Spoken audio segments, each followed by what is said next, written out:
Part 7. The King's Road. Chapter 1. When Philip Esdale had put into old William Dadley's hands the framing of two of his pictures, I think he had done so largely on compassionate grounds. As you have seen, his real reason for having the old man round to Lennox Street that afternoon a few weeks ago had remarkably little to do with pictures, but quite a lot to do with a bullet that a child had been found popping in and out of his mouth. But having made framing his pretext, I suppose he felt bound to give Dadley a job. I became sure of this when, calling at the dusty little shop at 11 o'clock on the following Monday morning, I saw the pictures themselves. I knew enough about Esdale's work to see in a moment that there was no urgency whatever, and that probably he had not wanted the pictures framed at all. Certainly he could be in no hurry for them. The autumn, or for that matter the following autumn, would be quite time enough.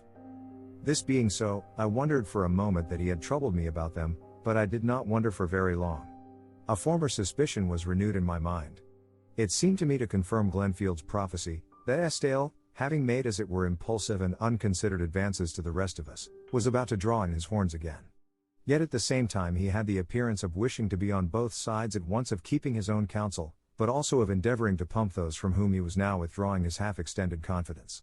In a word, without expressly asking me to spy out the land for him, he wished me to do so, and trusted to my interest, garrulity or whatnot, to report to him anything I might discover.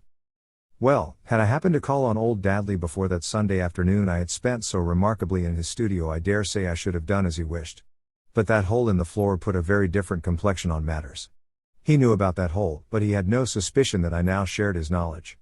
Therefore, if he proposed to act independently, I did not see why I should not do the same. He would make use of me, would he? Very well.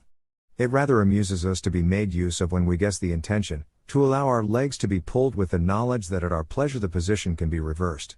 I am very fond of Philip and he of me, but there is no mush about our friendship. We take it keenly and with relish, even to our long rivalry at the billiard table.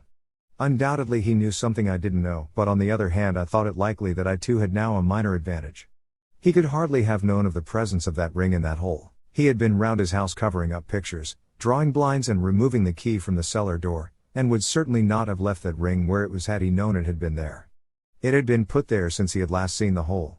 The event, as you will see, showed that I was right in this, and that in one of his main objects he had broken down badly. A bon chat bon rat. I laughed softly. Done with you, Philip, I murmured. I'll send you the packet of sketches, and you shall know how your precious picture framing's going on. But that's all you are going to get for the present. And so I sought the little shop with the bisected old master in the window, one half cleaned up like day and the other dingy as night. Dadley was not doing anything in particular except sitting among his molding patterns eating an apple. The door of his workshop beyond stood open, and when I told him my errand he led me into these back premises, leaving the greater part of the apple on the shelf beneath his counter but bringing small portions of it in his grey beard. The pictures were going on very nicely, he said, but he was waiting for glass. I wouldn't believe how difficult it was to get glass, like asking for the moon, it was, trying to buy glass. It was as he talked about the price and scarcity of glass that I drew my own conclusions about those two pictures. Obviously a job given out of kindness.